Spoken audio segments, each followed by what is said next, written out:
নমস্কার, এস নিউজে আপনাদের স্বাগত। দেখছেন নিজের যত্ন নিন। রয়েছে আমি পারমিতা, আর আমার সঙ্গে আজকে রয়েছেন doctor Anirban Chakraborty. Welcome doctor. Diabetes একটা খুব কমন রোগ, যেটা এখন বাড়িতে বাড়িতে প্রায় ছড়িয়ে গিয়েছে, কিন্তু অনেক ক্ষেত্রে দেখা যাচ্ছে বয়সটা এখন আর ফ্যাক্টর নয়। যাদের ডায়াবেটিস হয়নি তারাই বা কিভাবে প্রিভেন্ট করবেন, আর যাদের হয়েছে তারাই বা কি মাথায় রাখবেন, জেনে নেব। ডক্টর, এখন ডায়াবেটিস একটা এমন রোগ যেটা বয়সটা বোধহয় আর কোনো ফ্যাক্টরের জায়গায় আসছে না। ডায়াবেটিস রোগটা কি পুরোপুরি জেনেটিক কারণে হয়?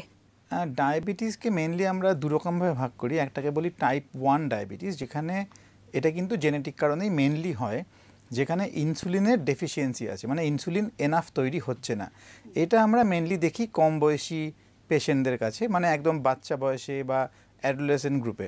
আর যেটা মেজরিটি, যেটা অলমোস্ট 99%, সেটা কিন্তু টাইপ 2 ডায়াবেটিস।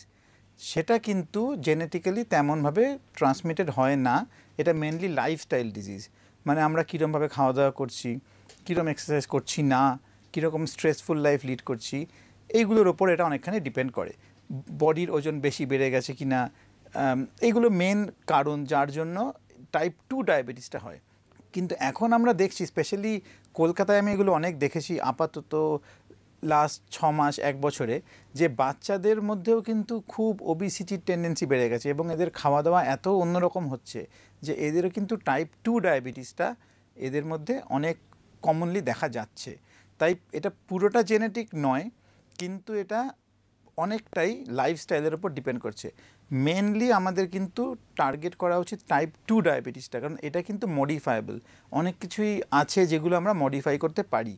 টাইপ 2 ডায়াবেটিস যেটার কথা বলছেন, সেটা কি মানে সুস্থ করা বা কিউরেবল সম্ভব?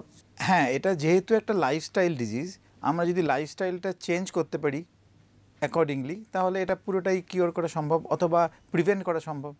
কিন্তু অনেক ক্ষেত্রেই ধরে নেওয়া হয় যে ডায়াবেটিসে একবার ওষুধ চালু হয়ে গেলে বা ইনসুলিন চালু হয়ে গেলে তখন বোধহয় কিছু করার থাকে না, সারা জীবন ওষুধ খেয়ে যেতে হয়। এটা কি পুরোপুরি নোশন?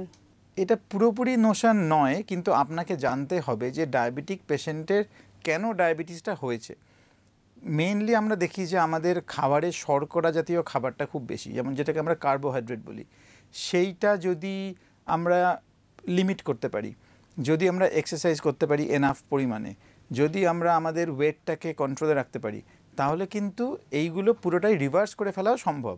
আমার অনেক পেশেন্টই আছে যারা ডায়াবেটিস নিয়ে এসছে, কিন্তু তারা লাইফস্টাইল চেঞ্জ করে তাদের ওষুধ ধীরে ধীরে আমরা তাদের কমিয়ে ফেলতে পেরেছি এবং অনেকে ওষুধ বন্ধও করতে পেরেছে। সুতরাং এটা সম্ভব না তা নয়, কিন্তু লাইফস্টাইল চেঞ্জটা আপনাকে জেনে শুনে করতে হবে এবং আপনাকে প্রচেষ্টা করতে হবে। চেষ্টা না করলে কিন্তু সম্ভব নয়। একবার ডায়াবেটিস হলে সেক্ষেত্রে দেখা যায় বেশিরভাগ ক্ষেত্রে যে মাটির তলার জিনিস একেবারে বাদ, ভাত মিষ্টি এই ধরনের খাবার একেবারে বাদ। তো সেই জিনিসটা কি যাদের হয়নি তারাও মাথায় রাখবে, বা সেগুলো কি লিমিটেড প্রপোর্শনে খাওয়া উচিত? লিমিটেড প্রপোর্শনে খেলে অবভিয়াসলি ডায়াবেটিস হওয়ার চান্সটা কমবে। আমাদের যদি ওজন বাড়ার টেন্ডেন্সি থাকে, এই ডায়েটটা ফলো করলে আমাদের ওজনটাও আন্ডার কন্ট্রোল থাকবে। সুতরাং এগুলো যাদের ডায়াবেটিস আছে বা যাদের ডায়াবেটিস নেই, আমরা টাইপ 2 ডায়াবেটিস নিয়ে বলছি, সেটা কিন্তু এদের ফলো করলে উপকার তারা পাবেন।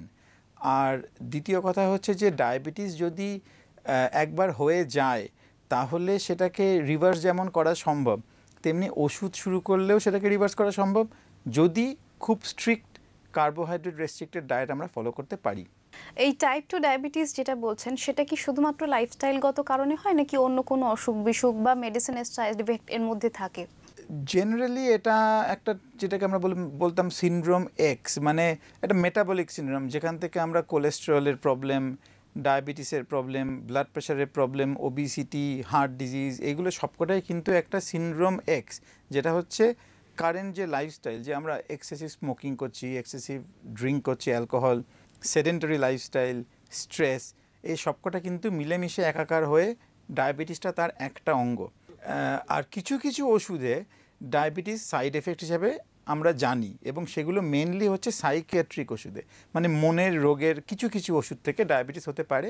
সেটা আপনার মনোরোগ বিশেষজ্ঞ যিনি আপনাকে দেখছেন তিনি আপনাকে নিশ্চয়ই সে সম্পর্কে বলবেন।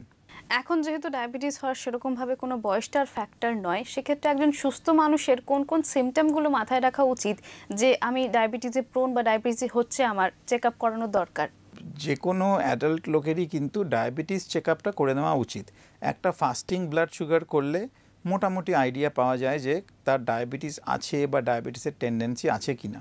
খুব সিম্পল একটা টেস্ট, না খেয়ে একটা সিম্পল ব্লাড টেস্ট, খুবই ইনএক্সপেন্সিভ টেস্টও বটে।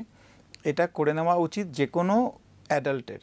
তবে যদি কারোর সিমটম হয়, যেগুলো হচ্ছে মেনলি যে অত্যধিক জল তেষ্টা পাওয়া, বারবার মূত্রত্যাগ করা, খুব খিদে পাওয়া, বাই চান্স যদি কারোর ওজন কমে যায় ড্রাস্টিক্যালি, সেটা খুব অ্যাডভান্স ইনসুলিন ডেফিসিয়েন্সি থেকে হতে পারে।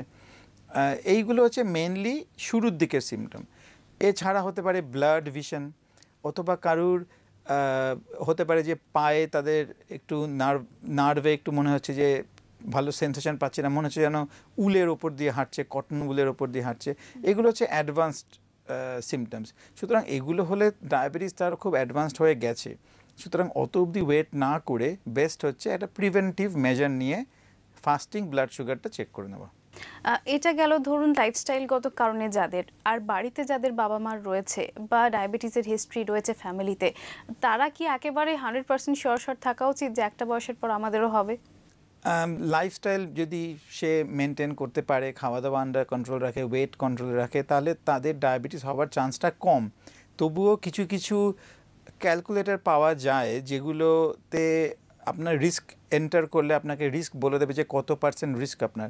সেগুলো আপনার ফিজিশিয়ানের সঙ্গে দেখা করলে বা ডায়াবেটোলজির সঙ্গে দেখা করলে তিনি আপনাকে এটা বুঝিয়ে দেবেন যে আপনার ডায়াবেটিস হওয়ার রিস্ক এক্স্যাক্টলি কতটা। তবে বাবা মার যদি ডায়াবেটিস থাকে, যদি আপনার কোমরের যে আমরা ঘের যেটাকে বলি ওয়েস্ট সাইজ, সেটা যদি বেশি হয় এবং যদি আপনার এক্সারসাইজ খুব বেশি না হয়, সেগুলো কিন্তু রিস্ক। সুতরাং এগুলো যদি আপনার থাকে তাহলে আপনার ডায়াবেটিসের জন্য অবশ্যই চেক করে নেওয়া উচিত। ফিরবো আলোচনায়, সময় হয়েছে ছোট্ট একটা বিরতির, সঙ্গে থাকুন।